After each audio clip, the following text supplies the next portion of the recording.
Hello my dear students, আজ আমি তোমাদের বায়ু দূষণ থেকে পুরো অধ্যায়ের গুরুত্বপূর্ণ প্রশ্ন এবং সাথে তার উত্তর দিব। এই চ্যাপ্টারটি তোমাদের যথেষ্ট ছোট একটি চ্যাপ্টার। এখান থেকে আমি তোমাদের মাত্র 11টি প্রশ্ন দিব এবং সেই 11টির মধ্যে তোমরা যদি শুধুমাত্র 5টি প্রশ্ন ভালোভাবে মুখস্থ করে নাও তাহলেই তোমরা পরীক্ষা 100% কমন পাবে। তাই কোন 5টি প্রশ্ন উত্তর তোমরা খুব ভালোভাবে পড়বে সেটা জানার জন্য অবশ্যই প্রথম থেকে শেষ অবধি পুরো ভিডিওটি মনোযোগ সহকারে দেখতে থাকো। তোমাদের প্রথম প্রশ্ন, বায়ু দূষণের কারণগুলি লেখো। উত্তর, বায়ু দূষণের কারণ 1 নম্বর পয়েন্ট, গাড়ির ধোঁয়া। বাস, ট্রাক, মোটরসাইকেল থেকে যে ধোঁয়া বের হয় তা বায়ুকে দূষিত করে। 2 নম্বর পয়েন্ট, কলকারখানার ধোঁয়া। বিভিন্ন কলকারখানা ও শিল্প প্রতিষ্ঠান থেকে বের হওয়া ধোঁয়া বাতাসকে দূষিত করে। 3 নম্বর পয়েন্ট, প্লাস্টিক ও আবর্জনা পোড়ানো। প্লাস্টিক বা আবর্জনা পুড়িয়ে দিলে বিষাক্ত গ্যাস তৈরি হয়। 4 নম্বর, গাছ কাটা। বেশি গাছ কাটলে বাতাস পরিষ্কার করার জন্য পর্যাপ্ত গাছ থাকে না। 5 নম্বর পয়েন্ট, জ্বালানি পোড়ানো। রান্নার কাজে কাঠ, কয়লা, ঘুঁটে, কেরোসিন প্রভৃতি পোড়ালে ধোঁয়া ওঠে যা বায়ুকে দূষিত করে। 2 নম্বর প্রশ্ন, বায়ু দূষণের ফলাফলগুলি লেখো। উত্তর, বায়ু দূষণের ফলাফল 1 নম্বর, শ্বাসকষ্ট, হাঁপানির সমস্যা। দূষিত বাতাসে শ্বাস নিলে ফুসফুসের সমস্যা দেখা দেয়, বিশেষ করে শিশু ও বৃদ্ধদের হাঁপানি বা অ্যাজমা হতে পারে। 2 নম্বর, চোখে জ্বালা ও অস্বস্তি হয়। ধোঁয়া ও ধুলাবালির জন্য চোখে জ্বালা, লাল ভাব বা জল পড়া শুরু হয়। 3 নম্বর পয়েন্ট, ওজোন স্তরের ক্ষতি হয়। ফ্রিজ, এসি, সুগন্ধি স্প্রে, রং থেকে নির্গত ক্লোরোফ্লোরোকার্বন গ্যাস ওজোন স্তরকে ক্ষয় করছে। 4 নম্বর, অম্ল বৃষ্টি। কলকারখানার ধোঁয়া ও গাড়ির ধোঁয়া বৃষ্টির জলে মিশে অম্ল বৃষ্টি ঘটায়, যা মাটি ও জলকে বিষাক্ত করে। 5 নম্বর পয়েন্ট, বায়ু দূষণের উষ্ণতা বৃদ্ধি। বাতাসে থাকা জলীয় বাষ্প, carbon die oxide, methane, nitrous oxide প্রভৃতি গ্রিনহাউস গ্যাসগুলি পৃথিবী থেকে ফিরে যাওয়া তাপ শোষণ করে, ফলে বায়ু দূষণের উষ্ণতা বৃদ্ধি পায়। এবার 3 নম্বর প্রশ্ন, বায়ু দূষণ কমানোর জন্য তুমি কি কি করতে পারো। উত্তর, বায়ু দূষণ কমানোর জন্য আমি যা যা করতে পারি তা নিম্নরূপ। 1, হাঁচি ও কাশির সময় মুখে রুমাল চাপা দিতে হবে। 2, ঘরের ভিতরে উনুন, গ্যাস বা স্টোভে রান্নার সময় ধোঁয়া বেরোনোর জন্য ঘর খোলামেলা রাখতে হবে।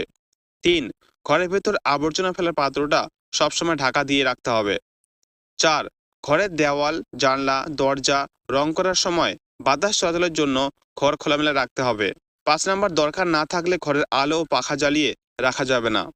6 নম্বর, ঘরের মধ্যে কেউ ধূমপান করলে তাকে ধূমপান করা থেকে বাধা করব, দরকারে বুঝিয়ে বলবো। 4 নম্বর প্রশ্ন, বায়ু দূষণ প্রতিকারের উপায়গুলি লেখো। উত্তর, বায়ু দূষণ প্রতিকারের উপায়।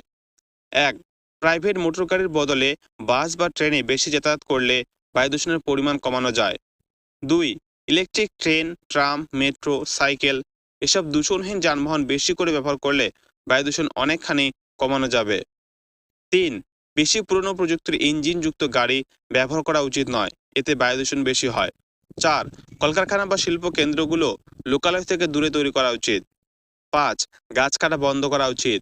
6, কয়লা, পেট্রোল প্রভৃতি প্রচলিত শক্তির ব্যবহার কমিয়ে সৌরশক্তি, জোয়ারভাটার শক্তি, বায়ু শক্তি প্রভৃতি অপ্রচলিত শক্তির ব্যবহার বাড়ানো উচিত, কারণ এতে বায়ু দূষণ কম হয়। 5 নম্বর প্রশ্ন, বায়ু দূষক পদার্থ কাকে বলে। উত্তর, যে সমস্ত জৈব ও অজৈব পদার্থ বাতাসকে দূষিত করে সেগুলোকেই বায়ু দূষক পদার্থ বলে। 6, কত সালে জাপানের ফুকুশিমায় পারমাণবিক বিস্ফোরণ ঘটেছিল। উত্তর, 2011 সালে। 7 নম্বর প্রশ্ন, বায়ু দূষণের কারণগুলি সংক্ষেপে লেখো। উত্তর, জনসংখ্যা বৃদ্ধি, নগরায়ন, বৃক্ষছেদন, বেশি পরিমাণে কীটনাশক ব্যবহার, দাবানল, বিস্ফোরণ, ধূলিঝড়, যানবাহনের ধোঁয়া, বিস্ফোরণ, অগ্নুৎপাত প্রভৃতি থেকে বায়ু দূষণ ঘটে। দেখো, এর উত্তরটি কিন্তু আমি তোমাদের উপরে অলরেডি দিয়েছি। এই প্রশ্নটি তোমাদের যদি 2 নম্বরে আসে তাহলে তোমরা এই উত্তরটি দিবে, আর যদি 5 নম্বরে আসে তাহলে তোমরা অবশ্যই উপরে উত্তরটি দিবে। 8 নম্বর প্রশ্ন, বায়ু দূষণের ফলাফলগুলি সংক্ষেপে লেখো। এর উত্তরটিও আমি তোমাদের দিচ্ছি। একই রকম ভাবে এটিও তোমাদের যদি 2 নম্বরে আসে তাহলে তোমরা এই উত্তরটি দিবে, আর যদি 5 নম্বরে আসে তাহলে অবশ্যই তোমরা উপরের উত্তরটি দিবে।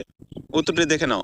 বায়ু দূষণের ফলে বায়ুমণ্ডলে উষ্ণতা ক্রমশ বৃদ্ধি পাচ্ছে, ধোঁয়াশা সৃষ্টি হচ্ছে, অ্যাসিড বৃষ্টি হচ্ছে, মানুষের শ্বাসকষ্ট, হাঁচি ও কাশি বাড়ছে। 9 নম্বর প্রশ্ন, ধরিত্রী দিবস বা আর্থ ডে কবে পালন করা হয়। উত্তর, 22শে এপ্রিল। 10 নাম্বার, কয়েকটি গ্রিনহাউস গ্যাসের নাম লেখো। উত্তর, carbon die oxide, methane, nitrous oxide প্রভৃতি। এবার তোমাদের লাস্ট প্রশ্ন, বিশ্ব উষ্ণায়ন বলতে কি বোঝো। উত্তর, সূর্য থেকে পৃথিবীতে আসা শক্তি বিকিরিত হয়ে মহাশূন্যে ফিরে যায়, কিন্তু বাতাসে থাকা জলীয় বাষ্প, carbon die oxide, methane, nitrous oxide প্রভৃতি গ্রিনহাউস গ্যাসগুলি এই ফিরে যাওয়া তাপ কিছুটা শোষণ ও কিছুটা পুনর্বিকিরণ করে, ফলে কিছুটা তাপ পৃথিবীর বায়ুমণ্ডলে আটকে পড়ে এবং বায়ুমণ্ডলে উষ্ণতা বেড়ে যায় একেই বলে বিশ্ব উষ্ণায়ন। ওকে মাই ডিয়ার স্টুডেন্টস, এই ছিল তোমাদের এই চ্যাপ্টারের সমস্ত গুরুত্বপূর্ণ প্রশ্ন এবং সাথে তার উত্তর। এবার তোমাদের বলে দিই তোমরা এই চ্যাপ্টার থেকে কোন 5টি প্রশ্ন খুব ভালোভাবে মুখস্থ করবে। আমি প্রথমে 1 থেকে 4 অবধি যে প্রশ্নগুলি দিলাম, বায়ু দূষণের কারণগুলি লেখো, বায়ু দূষণের ফলাফলগুলি লেখো, বায়ু দূষণ কমানোর জন্য তুমি কি কি করতে পারো, বায়ু দূষণ প্রতিকারের উপায়গুলি লেখো। এই 4টি প্রশ্ন এবং লাস্ট যে প্রশ্নটি দিলাম, বিশ্ব উষ্ণায়ন বলতে কি বোঝো, এই 5টি প্রশ্ন তোমরা অবশ্যই খুব ভালোভাবে মুখস্থ করবে, কেননা এই চ্যাপ্টার থেকে তোমাদের এই 5টি প্রশ্ন খুবই গুরুত্বপূর্ণ। ওকে, তাহলে আজকে ভিডিও এই পর্যন্ত। ভিডিওটি তোমাদের কেমন লাগলো অবশ্যই কমেন্ট করে জানিও এবং ভালো লাগলে অবশ্যই একটি লাইক করে দিও। আর হ্যাঁ, তোমাদের আরেকটা কথা বলে দিই, এই চ্যানেলে কিন্তু আমি তোমাদের প্রত্যেকটি সাবজেক্টের চ্যাপ্টার ওয়াইজ নোটস, অনুসারী প্রশ্ন উত্তর এবং পরীক্ষার জন্য সাজেশন প্রশ্ন উত্তরের ভিডিও আপলোড করে থাকি। তাই তোমরা যারা এখনো অবধি চ্যানেলটি সাবস্ক্রাইব করোনি, তারা এখনই সাবস্ক্রাইব করে পাশে থাকা বেল আইকন নোটিফিকেশন থেকে অল বাটনটি সেট করে নিও, যাতে পরবর্তী ভিডিও নোটিফিকেশন সবার আগে পেয়ে যাও। ওকে, তাহলে আজকে ভিডিও এই পর্যন্ত। দেখা হচ্ছে নেক্সট পরবর্তী ভিডিওতে। ততক্ষণ সবাই ভালো থেকো এবং ভালো করে পড়াশোনা করো।